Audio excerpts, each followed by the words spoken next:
বাইরে পড়ছে অঝোরধারে বৃষ্টি, আর মামুনির দিকে ঠিক করেছে আজকের দিনটা নিরামিষই খাওয়া হবে। তাই বললো কুমড়োটা একটু কেটে ফেল দেখি।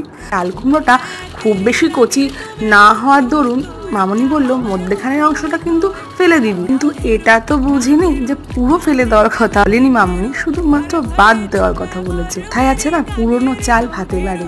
সত্যি কথাই, পুরনো মানুষরা কত কিছুই না জানে, যা দেখে আমরা অনায়াসে অনুপ্রাণিত হতেই পারি। তো এই চাল কুমড়োটার এই জিনিসটাকে বুকো বলে। এই বুকোটাকে জিরি করে কেটে ফেল, তারপরে এর মধ্যে চালের গুঁড়ো, বেসন, নুন, আন্দাজ মতন হলুদ আর সামান্য পোস্ত আর জল দিয়ে একটা বানিয়ে ফেল, আর ছোট ছোট করে বড়া ভেজে ফেল। এটা কিন্তু ডালের সঙ্গে খুব ভালো যায়। সত্যি কথা বলতে ভাজার পরে যখন ওই জিনিসটা খেলাম তখন মনে হলো যে এই জিনিসটাকেই আমি ফেলে দিচ্ছিলাম। তো টাটা, দেখা হচ্ছে নেক্সট কোনো